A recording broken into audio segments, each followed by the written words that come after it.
It wasn't that long ago when the Lions were still a laughingstock of the NFL. But how did they change things so quickly? Well, some of it could be described as luck, but a lot of it could be described having a GM that's pretty light on his toes and has very light fingers. We're going to talk about it in this episode, folks, so stay tuned. What are we? What makes us what we are and what we're going to be? It's grit. It's what we started with last year, guys. Doesn't matter if you have one ass cheek and 3 toes. I will beat your ass. Can definitely compete with the big dogs. 10-5 end zone touchdown Detroit Lions. You guys are unbelievable, man. I'm telling you. We are driven by Detroit. Hello, Lions fans, and welcome on back to yet another episode of MCM Motor City Mania.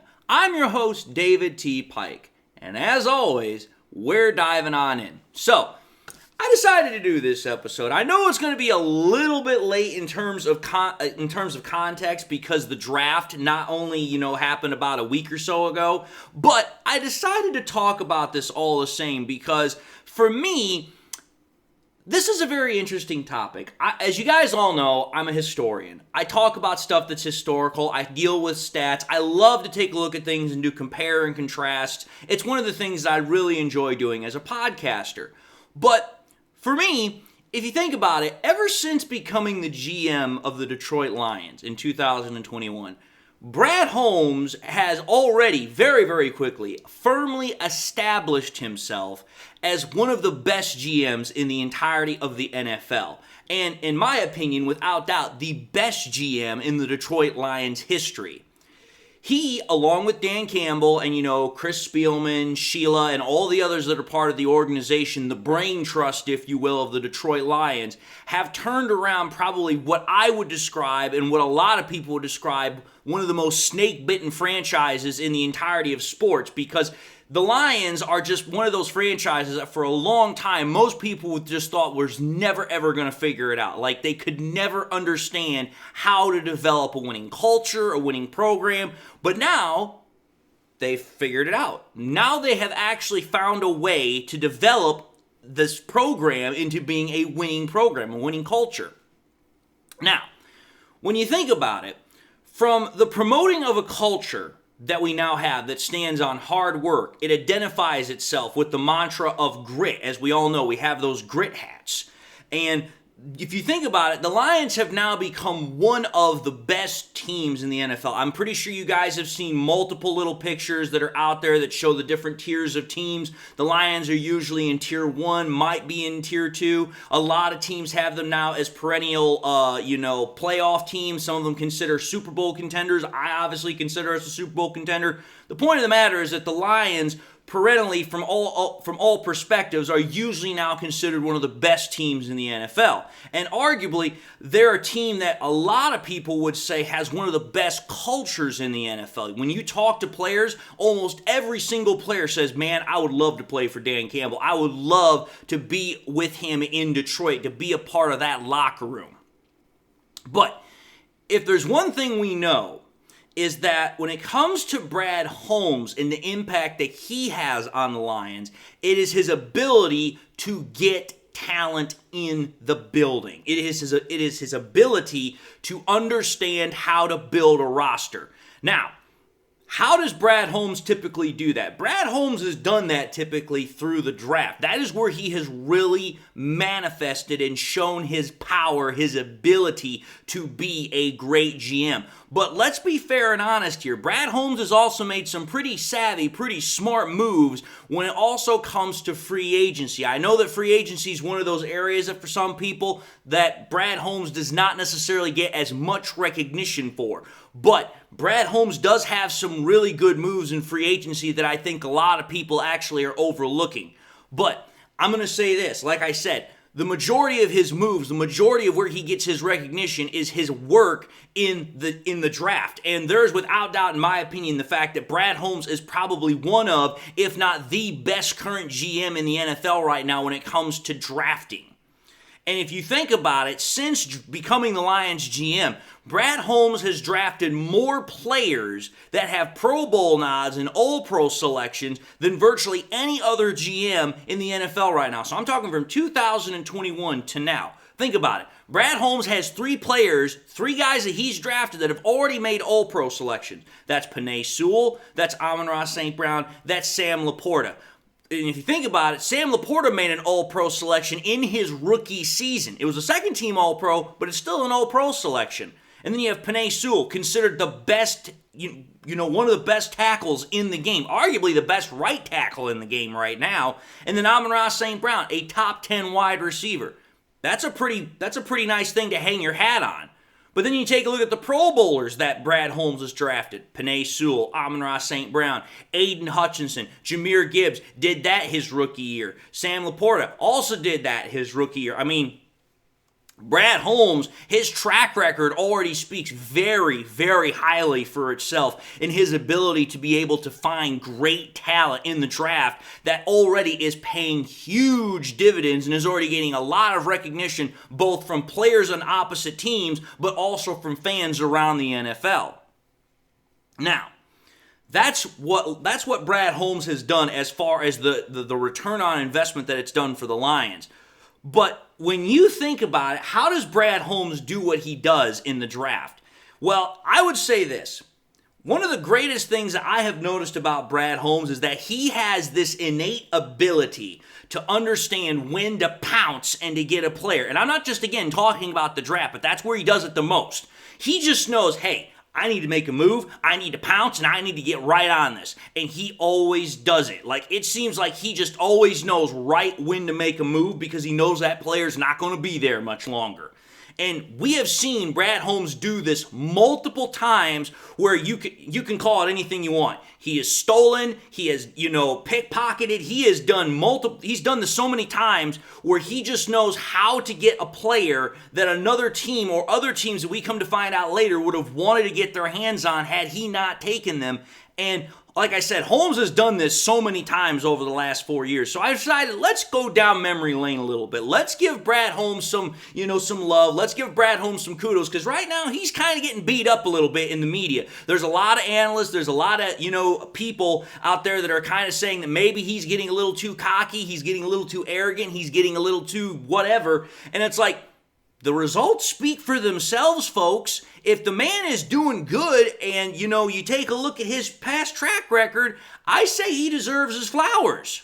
So let's take a look at this. Let's go back down memory lane here really quickly. Think about it, folks. Let's go back to 2021. Let's go back to that draft. You go back to that draft, the very first thing that I can remember about that draft of ours, one of the best picks that Brad Holmes made as far as, pickpocketing or stealing another player that another ball club wanted was Aleem McNeil. Think about it. The Lions were in a mix where they were looking for pretty much talent anywhere. They had to find upgrades at virtually every damn position. But if you think about it, Holmes addressed the trenches very early in that draft because he went with linemen in the very first 3 picks. He went offensive lineman and Penei Sewell in the first round, and then 2 defensive linemen in the second and the third round. Well, if you think about it, the second defensive lineman he drafted in the third round, Aleem McNeil, was drafted by the Lions at pick 72. But what was the real entertainment factor of that pick was when you took a look at the freaking Eagles, draft room camera. Because it showed that they were in complete and total dismay when the Lions made the pick to draft Aleem McNeil. Because they wanted him. What made it particularly amusing about that whole pick is that the Eagles actually held pick 70. They had to pick 2 picks prior to the Lions, and they decided to trade down to pick 73, which, again, this is how Brad Holmes, I know, understands what the hell he's doing. Brad Holmes recognized that Aleem McNeil was not going to be getting past him if he let him go. So he decided to say, hey, I'm going to draft him right here at pick 72 because the Eagles were literally right behind him. And what we found out, not only with the draft camera room, or with the camera in the draft room for the Eagles, but also with the Eagles' own statement, is they said, listen, we were looking at 2 guys. They had 2 different perspectives. And when it came down to it, more people wanted Aleem McNeil than the guy that the Eagles drafted. So again, what you found out there is that Brad Holmes knew very, very well that Aleem McNeil was not going to last more than one or maybe two more picks after he had him. So again, Brad Holmes recognized right away he had to take him. And if you think about it, ever since we drafted Aleem McNeil, he has become one of the best interior defensive linemen, and not only in the NFL, but I would say arguably in Lions history, because the guy just knows what he's doing. But again, not to focus just solely on the draft. If you go back to 2021, Brad Holmes showed his ability to get players that other teams wanted. One of the best players that I can think of was, I think it was at the end of 2021, the beginning of 2022. I can't remember, but it was when we went out and we got John Kaminsky off the waiver wire. Think about it. When we went out and got John Kaminsky, the only reason we were able to get our hands on him was because our freaking our waiver wire spot was so high. That was the only reason we were able to get our hands on him. But Brad Holmes, again, recognized that John Kaminsky was going to be a player that a lot of teams wanted, because if I recall correctly, there were like 14, 15 teams that put in a bid to get their hands on him. But because the Lions had the highest bid due to the waiver wire, we were able to get our hands on him. And again, John Kaminsky has been one of those, fan favorite players that he just comes in, he does all the work that the Lions ask him to do, and he's made some pretty damn good plays for us. So there's that one. Now, 2022, I wouldn't necessarily say there were any sort of steals per se in that draft, because Brad Holmes really was in a position to where, hey, he could do just about anything he damn well wanted to do, because we had pretty high draft picks. So I didn't really think that there were too many, I would say, steals or pickpocket moments in the 2022 season or 2022 draft. But 2023, that's where Brad Holmes once again struck. Because in 2023, the Lions were looking to add on to the success that they had in 2022 when they finished 9-8. Hey, we went 1-6 to start the year, and then we came in blazing fast and hot at the end of the year to finish 9-8. Okay, we now got a bit of a roll going on. Now we're starting to understand that, hey, this program's really starting to be successful. But what was considered our top priority going into the draft? One of the top priorities that the Lions had virtually from almost everybody was getting another running back, because, hey, we had gone out and we'd gotten David Montgomery, but we were trying to figure out who we were going to get to go opposite of David Montgomery. Well, the disagreement that was going on was whether or not the Lions should use one of their first-round draft picks to go out and get a running back. Nobody really could figure out, hey, if the Lions were going to go with one of the best running backs in the draft, which at the time was Bijan Robinson, or if the Lions were going to wait until maybe the second or third round to go out and get a running back. At the start of the draft in 2023, the Lions held the 6th and the 18th pick. Well, at number 6, the Lions had the ability to get one of the best running back prospects in Bijan Robinson. He was still available there at pick number 6. But what Holmes decided to do is he decided to trade back with the Cardinals to pick up pick number 12 instead. And doing that, he also got an extra second-round pick, which was pick 34. If y'all don't remember, that was how we got Sam Laporta. I would also call that a steal, because Sam Laporta, based upon what he's already done, a.k.a. second-team All-Pro, a.k.a. Pro Bowl in his very first year in the NFL, that I would consider a steal moment there. But again, most people don't look at it like that. But the fact that Brad Holmes was able to trade back and get two great players just off of one trade, yeah, I would call that Brad Holmes' brilliance showing through. But my whole point is this. Instead of taking Bijan Robinson at pick number 6, he trades back with the Cardinals to 12, picks up an extra second-round pick, which he gets to get Laporta. And then at 12, Brad Holmes drafts Jahmyr Gibbs, which, if you all remember last year, that was a very controversial pick for a lot of analysts, even for a lot of fans, because many people thought that the Lions had reached for a player that was considered at best at the time a late first-round prospect or an early second-round prospect. But what we found out later by Holmes and by other people that knew what was going on is that Holmes was later getting phone calls and text messages by other GMs who were saying that if he hadn't taken Gibbs at pick number 12, he was not going to last much further past 15.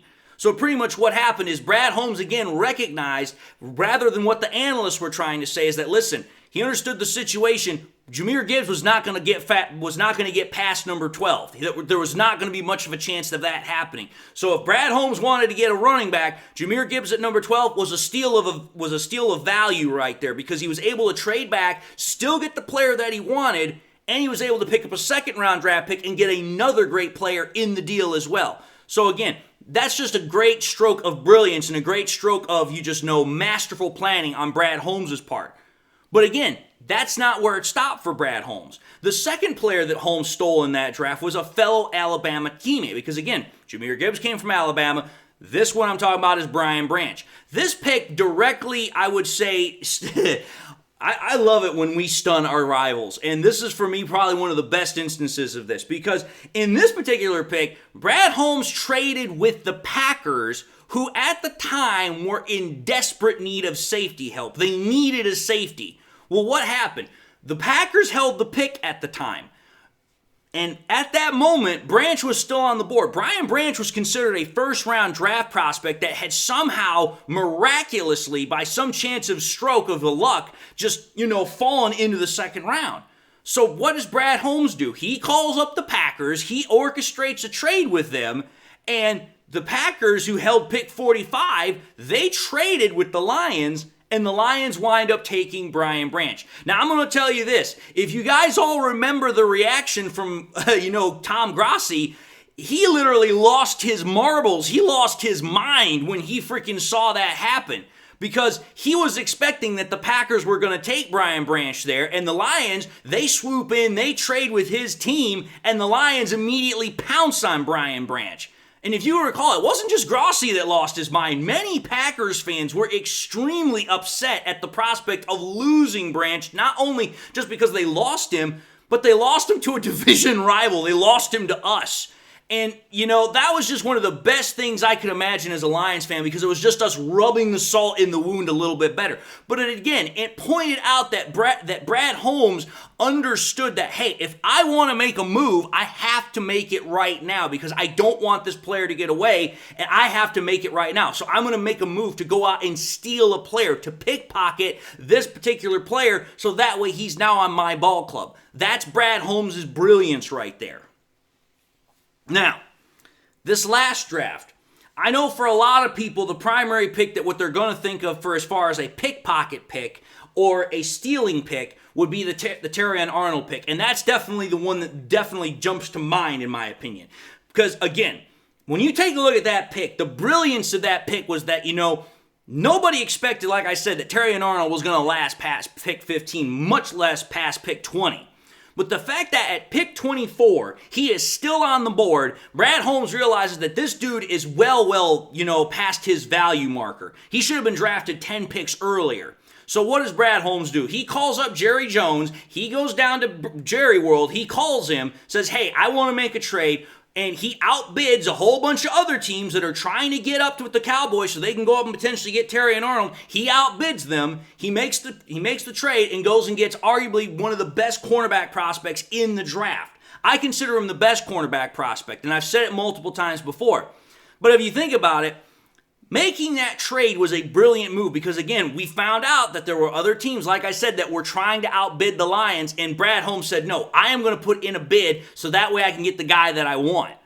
And at that point, what Brad Holmes had done is he had further committed himself to fixing the secondary, making sure that Aaron Glenn had all the resources he was going to need to make sure that this defense was what it needed to be so that way Aaron Glenn could succeed. What Brad Holmes did was further commit himself, further do his job to make sure that the Lions were in a position to succeed right now. But the way I look at it is, it wasn't just Terrion Arnold who was a steal in this draft. If you think about it, Terrion Arnold is probably one of the guys that's going to immediately have that steal vibe on him because he's definitely going to play right away. But I'm going to just say this. There are guys that we took in this draft that we just had that I believe in years to come are going to be steals, such as Giovanni Manu. I believe he is going to be a steal because when you take a look at what that guy can do, I've said it before, for as big as he is, but as how fast as he can move, his athleticism, this is a guy that if he's given the time to develop, he's given the nurturing that he needs to become into an offensive powerhouse of a lineman, he's going to become a steal. And I believe that with Hank Fraley as his coach and all the offensive linemen that we have that can give him all the pointers that he's going to need to develop and grow, he's going to turn out into a steal. I truly, truly believe it. You also take a look at Christian Mahogany. I believe the same thing with that dude as well. Again, these are two guys that need time to develop, but if they're given the time to develop, they're going to become really great players. Again, sometimes it's not about drafting players that are instantaneously going to come out on the field and produce. Sometimes you just have to find players that are going to take a little bit of time to be developed and grown, a.k.a. such as Ife Melifonwu. When we drafted Ife Melifonwu in 2021, some people were already kind of looking at him as a little bit of a bust because we drafted him in the third round and he wasn't doing anything. But last year, he comes on the field and he instantly just blows up the scene. That's what I think what we could see with Giovanni and with, Christian Mahogany. That's what I think we could see with those guys. Give them a year or two to develop, and hey, you know what? When it's their time to shine, when it's their time to, potentially get their chances to play, their chance to get reps, I think that they could really be something special for this team. So that's what I'm saying. Like, you take a look at what Brad Holmes does. He recognizes not only a situation where, hey, this is a really great player who can make an impact right away. I'm going to go out and I'm going to make a move. I'm going to go out and I'm going to trade up and get that player. Or I'm going to trade back and I'm going to get a player that maybe somebody isn't thinking I should take, but I can recognize that they are going to make a difference right away. Or I'm going to look at a situation, and I'm talking about Brad Holmes, and I'm going to be like, listen, maybe this guy just needs a couple of years to develop, but when he's had his chance to develop, he's going to turn into something really special. That's how the Lions have transformed things, by making very strategic, by making very deliberate, but also being very, what's the word I'm looking for? Having the foresight, if you will, to be like, listen, if we can just get things to work the way we want them to work, we can develop a program, develop a culture where it allows guys to feel safe, to be able to develop without always having to feel that pressure to perform right away. Because we all understand this. The NFL is a business, and the business is about trying to perform and be successful right away. But for some guys, maybe that's not how they're going to need to, get their feet wet. They have to take time to develop. Others can jump right in and do that. What Brad Holmes and Dan Campbell have done is realized, hey, we're going to take both sides of the equation. For guys that we know that can be an immediate impact, that can be immediate starters, we're going to bring them in and be immediate impact starters. For other guys that might take time to develop, we're still going to bring them in, and when it's their time to shine, we're going to give them that time to shine. When you think about it in that perspective, that is how I think Brad Holmes, Dan Campbell, Sheila, Chris Spielman, all of them have really made this turnaround with the Lions, whether it's in terms of free agency, whether it's in terms of the draft. Because again, the Lions have also realized that through free agency, you have to find the right players to fit in to this culture, into this system. That's why guys like DJ Reader that we went out and got in this free agency period, he's, in my opinion, going to be a great pickup for the Lions. Kevin Zeitler, again, another great pickup, in my opinion. You take a look at what the Lions are doing. They are taking all aspects of this philosophy of how they have built this team, and it is working beautifully because they have an understanding, they have an agreement about how this team has to be developed, how this team has to be built. And when you have a straightforward plan that everybody's on board with, it makes it so much easier rather than everybody trying to do their own thing. It goes into chaos that way, which is what we saw with the past regimes. It was like, hey, we don't have a really good plan here. We're just going to go with what we think worked in the past, or we're just going to try and throw something together and see if it works. Again, I've said it before, throwing darts at a dartboard and hoping one of them sticks.